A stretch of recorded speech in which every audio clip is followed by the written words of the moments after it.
¿Qué tal? ¿Cómo están? Buenos días a todos. Aquí presentándome, soy Fernando Flores y he venido a hacer una presentación con respecto a Ciberataque 2021. Interesantes las tecnologías, las metodologías que hemos venido viendo hasta el momento. Vamos a ver un poco con respecto a mí. Yo colaboro y soy parte del equipo de 3G Secure, soy consultor senior de ciberseguridad. En esta empresa del grupo nos encargamos de realizar todo tipo de asesoramiento de la infraestructura tecnológica, tanto haciendo revisiones de modelos de ciberseguridad, la implementación, servicios de ethical hacking, análisis de vulnerabilidades, también manejo de incidentes, en el cual nosotros con nuestro equipo y la experiencia que tenemos podemos ayudarlos en el proceso de identificar cuáles son esos puntos débiles que nuestras organizaciones a nivel tecnológico puedan presentar y obviamente apoyarlos en la remediación durante el proceso que esto implique, ¿no? ¿Qué vamos a hablar el día de hoy? Un poco vamos a hablar acerca de lo que ha sucedido el año pasado, digamos un recuento de algunas acciones maliciosas que se han ido presentando durante el año y que de alguna manera nos afectan a todos, nos afectan a nosotros como parte del soporte en la tecnología de sus organizaciones. Y también nos afecta en el sentido de que es un día a día con respecto a la evolución de la cibercriminalidad, a la evolución de los ataques y de los ciberataques específicamente, ¿no? Y aquí podemos ver, por ejemplo, y quiero ponerlo como primer punto, es el crecimiento de los ataques zero days. Quizás muchos de nosotros no estamos familiarizados con el concepto de zero day, pero digamos que un zero day está asociado a una vulnerabilidad. Si hablamos de una vulnerabilidad, hablamos de una debilidad dentro de nuestra infraestructura, donde al momento no existe un parche disponible o de repente también se le conoce, no está muy disponible ese parche, o en todo caso no está muy maduro ese parche. Pasó hace poco con una vulnerabilidad de la cual vamos a hablar, en la que salió una vulnerabilidad, se publicó la vulnerabilidad, se publicó el parche, y el parche no remediaba adecuadamente esa vulnerabilidad, ¿no? Por lo cual tuvieron que sacar un segundo parche y hasta finalmente un tercer parche, ¿no? Entonces, ese proceso es un proceso bastante engorroso, sobre todo cuando es tecnología que es muy consumida a nivel mundial, ¿no? Y sobre todo poniendo un poco también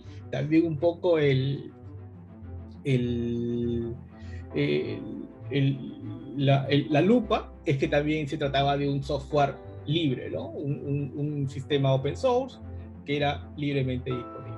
Entonces, estos ataques pueden ser especialmente dañinos, hablamos de los zero day, porque las estrategias de seguridad tradicionales no son eficaces para protegerse contra ellos. Si bien es cierto, hemos venido viendo acerca de diferentes tecnologías que sí cubren este comportamiento y este patrón, digamos que en manera general, en un alto porcentaje, existen muchas empresas que todavía tienen una infraestructura que no ha avanzado con estos tiempos y obviamente presentan este tipo de dificultades.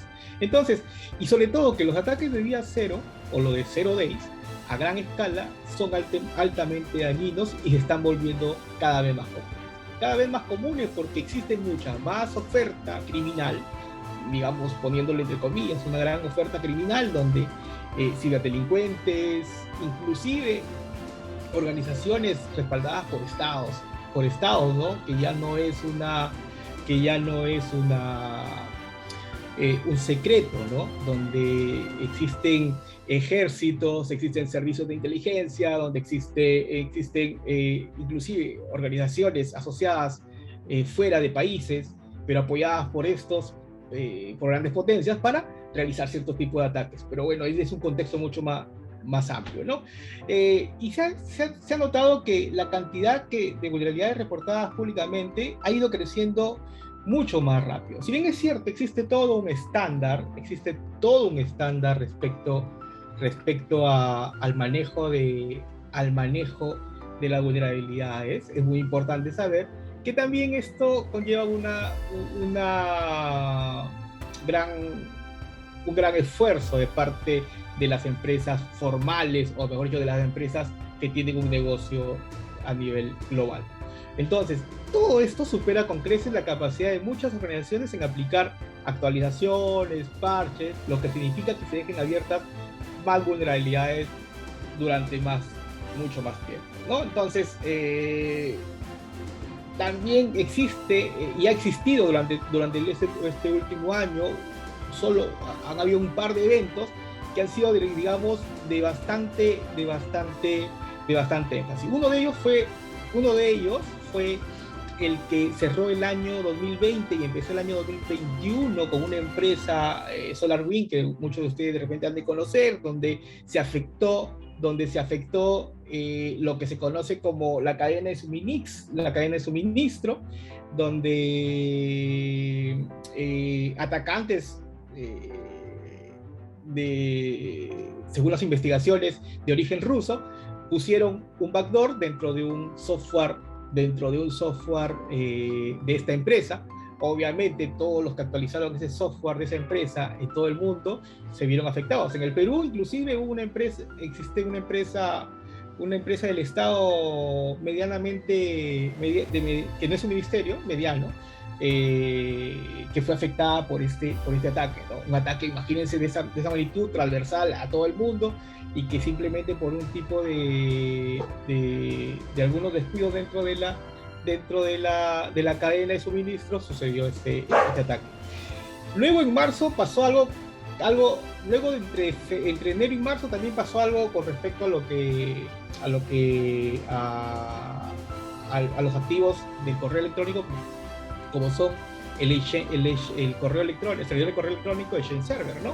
Que tuvieron una gran campaña con respecto a un grupo llamado Hafnium de origen chino, que creó una serie de ataques a una gran cantidad de empresas en Estados Unidos.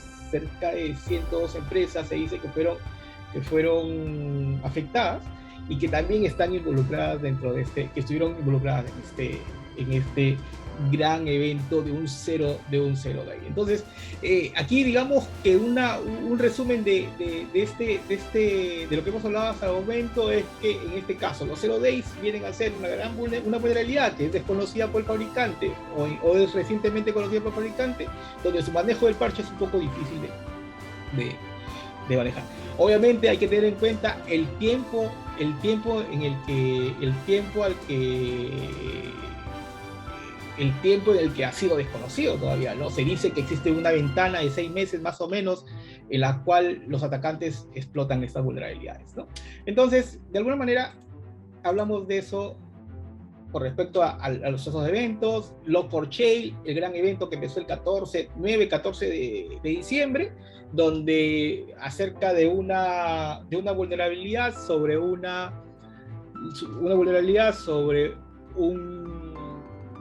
módulo de Apache para manejo de logs, como es el Log4j, ¿no? Que permite ejecución de código remoto, que son las vulnerabilidades, que son el terror de las vulnerabilidades, ¿no? Una vulnerabilidad de ejecución de código remoto te permite tomar control sobre el servidor. Entonces esta vulnerabilidad desplegada sobre un módulo en todo el mundo, digamos que lanzó una gran alerta, que inclusive al día de hoy ya han pasado una serie de parches, ya se han mejorado, ya se remedió la vulnerabilidad, ya está disponible el parche, pero ha dejado una gran secuela, inclusive con sanciones en Alibaba, porque fueron ellos quienes lo descubrieron y China no se enteró, ¿no? Entonces, más allá todavía existen unas repercusiones políticas y más políticas y geopolíticas que no es el foco de la presentación, pero digamos que está enmarcada dentro de esto. ¿Cuánto de nuestras organizaciones usan Log4j? Sabemos si nuestra empresa usa un módulo de Apache, usa un módulo de Log4j, lo sabemos, porque muchas de las aplicaciones que de repente compramos en bebidas también tienen este módulo activado o este módulo activo y no lo sabemos, ¿no? Entonces, es muy importante saber si inclusive si estos están expuestos a internet y cuál es la manera de que nosotros deberíamos protegernos y cómo saber si es que existe o no existe esta vulnerabilidad. En el caso del auge del ransomware, de doble extorsión, ya sabemos que el ransomware se fue para arriba. Existe una gran facilidad para los cibercriminales realizar el ransomware. El ransomware ya aparece como servicio, es decir, es como comprarte un iPhone y usarlo y atacar a alguien. Obviamente es un crimen, está penalizado, han habido, y digamos que durante el año han habido muchos eventos referente a esto, pero no solamente ya el ransomware, sino la extorsión sobre el ransomware. Es decir, no solamente te cobro por darte la llave de cifrado y si de repente no la quieres dar, te extorsiono con publicar los datos, cosa que ha pasado con una serie de empresas en el exterior. Y muchas veces creemos, ese es el problema, que creemos que todo esto pasa afuera. En el Perú han existido muchos de estos ciberataques, ¿ok? Hemos recibido personalmente pedidos para remediar algunos o para atender algunos de estos incidentes y podemos decir que el crecimiento ha sido bastante explosivo en los dos últimos años. Entonces, aunque en este año, a fines de año, durante el año 2021, una de las grandes bandas de ataques de ransomware ha sido una banda llamada Revil, que estaba de origen ruso-ucraniano, bastante de Europa del Este, que han sido capturados en el último mes, ¿no? Inclusive hay videos de transmisiones en vivo donde han sido capturados toda esta banda, pero digamos que si bien es cierto es un gran golpe para nosotros, o un gran golpe para la sociedad para poder capturar a estos ciberdelincuentes, pero digamos que de alguna manera el crecimiento aún sigue siendo sostenido, ¿no? Tenemos algunas empresas que han sido atacadas, como vemos ahí, River, Babu, que son los ransomware que nos han ido sacando un poco canal verde durante todo este año y que han afectado a una serie de empresas como Acer, inclusive instituciones del Estado americano como la Policía Metropolitana de Washington, y otras empresas que han sido extorsionadas, inclusive empresas de videojuegos, ¿no?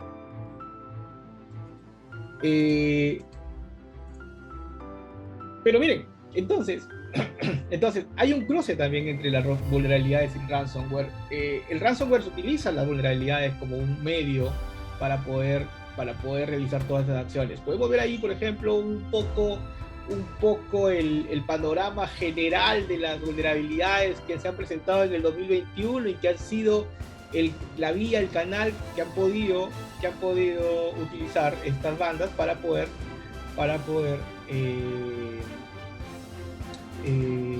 cristalizar sus fechorías, ¿no? Digamos que nosotros vemos esta foto nunca la vamos a poder quitar. ¿Y por qué no vamos a poder quitar nunca esta foto? Porque las vulnerabilidades siempre van a existir, ¿cierto? Y nosotros debemos ser conscientes de eso, que las vulnerabilidades siempre van a existir. Lo importante es conocerlas, lo importante es identificarlas, lo importante es tener un proceso de gestión que las parche, que las remedie, pero que seamos conscientes de que estas vulnerabilidades y que las vulnerabilidades siempre van a aparecer, ¿ok? Es decir, aún no tenemos la fecha en la que digamos a partir del día de hoy no van a haber vulnerabilidades. Siempre es un proceso constante en el desarrollo inclusive de la tecnología, ¿no? Otro punto importante también que ha crecido mucho en los últimos años es un phishing. Creo que me estoy sacando muy poco tiempo. Un poco del phishing, que es un problema continuo. En la pandemia, obviamente, esto ha explosionado y va a seguir siendo un problema. Sigue siendo un vehículo muy importante para los criminales para poder lograr otros cometidos, como instalar ransomware, robar tokens o robar data, ¿no? Entonces, digamos que el phishing se ha convertido también en esto, ¿no? También en esos últimos años, como ya lo dijeron antes, la pandemia aceleró, puso el pie en el acelerador con respecto a la transformación digital, al paso de la tecnología on-premise a la nube, debido a la pandemia, ¿no? Entonces, y en esa rapidez, muchas de estas malas prácticas, muchas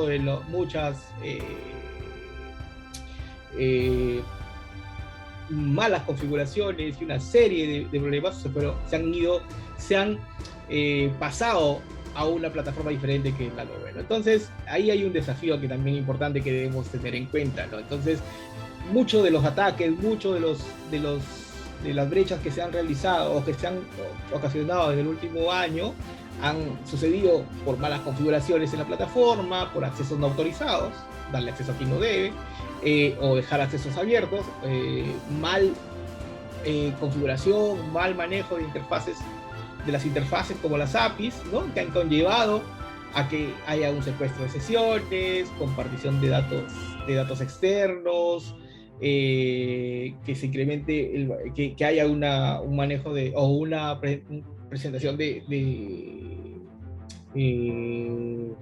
actores internos maliciosos, ¿no? Entonces, digamos que la nube también es el elemento que ha sido afectado durante todo este último año.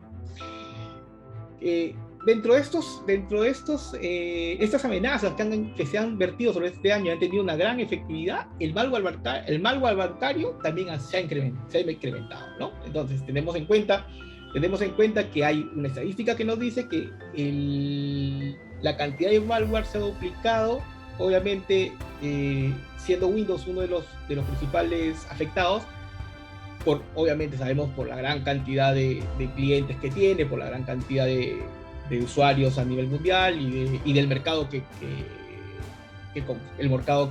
tiene capturado, ¿no? Entonces, pero hay que tener en cuenta que también en Linux ha habido un incremento, y también para lo que es años. Y finalmente, lo que es la explotación en el trabajo remoto. Todos nos hemos acostumbrado a trabajar ya de manera remota, parece que eso es una tendencia, y parece que seguimos luchando en ese punto de poder mantener por lo menos ese trabajo híbrido, pero se ha convertido también en una puerta hacia muchas vulnerabilidades que debemos tener en cuenta, ¿ok? Para terminar, ¿qué pasará este 2022? Si bien es cierto, no necesitamos una bola de cristal, para saber que, aunque las bandas de ransomware están siendo atrapadas, y han sido dos grandes bandas atrapadas en este último año, difícilmente la oferta va a disminuir. Y va a disminuir difícilmente porque hay una gran infraestructura, ha habido muy poca efectividad en la captura de estos cibercriminales, ¿no? Los ataques de malware bancario seguirán en incremento, debido a que, como todos sabemos, hay una gran plataforma digital donde ya los usuarios, inclusive usuarios que antes eran reacios a la tecnología, ya han logrado adaptarse y han ampliado esa banda ancha de usuarios, y por lo tanto para los cibercriminales se ha convertido y seguirá siendo un gran negocio, ¿no? Se seguirán descubriendo vulnerabilidades en la tecnología, como hemos venido diciendo, estas difícilmente desaparecerán, es lo que menos va a desaparecer, y también se incrementarán las campañas de phishing. Es decir, debemos ser conscientes que nuestra tecnología sigue siendo amenazada, y que vale estar en constante evaluación, ¿no? Finalmente, yo creería que y son algunos consejos y algunas líneas de trabajo que podemos hacer definitivamente sobre nuestras organizaciones, donde identificar nuestros activos digitales debería ser nuestra principal objetivo, debido a que si no conocemos qué tenemos, obviamente difícilmente lo podremos proteger. Conocer sobre la red en la cual nos movemos, en la cual trabajamos. Esta red tendría que tener un mínimo de segmentación, una segmentación adecuada, pensada, manejada. Realizar si usamos directorio activo, generalizar nuestro directorio activo, generalizar sus servidores, y donde nosotros podemos de repente poner un mayor énfasis en identificar las vulnerabilidades y remediarlas, ¿no? Es decir, este punto donde nosotros hacemos pruebas de intrusión, hacemos ejercicios de ethical hacking, de red team o de análisis de vulnerabilidades, donde podemos decir cuáles son los puntos débiles y cuáles son las formas de cómo deberíamos remediar, ¿no? Y si existen algún tipo de vulnerabilidad persistente o alguna vulnerabilidad que podría ser manejada de manera gradual o parchada de manera rápida o gradual, dependiendo de los recursos con los que se cuentan, ¿no? Muy importante capacitar y concientizar a los colaboradores. Siempre debe haber un monitoreo continuo para saber qué cosa es lo que está pasando en nuestra organización, y finalmente realizar y probar nuestros backups, ¿no? Entonces, básicamente en ese orden podríamos orientarnos los consejos que debemos preparar o tender para este año que ya lo hemos iniciado, ¿no? Bueno, les agradezco mucho por la atención, espero que al final, si hay alguna pregunta, podamos absolver.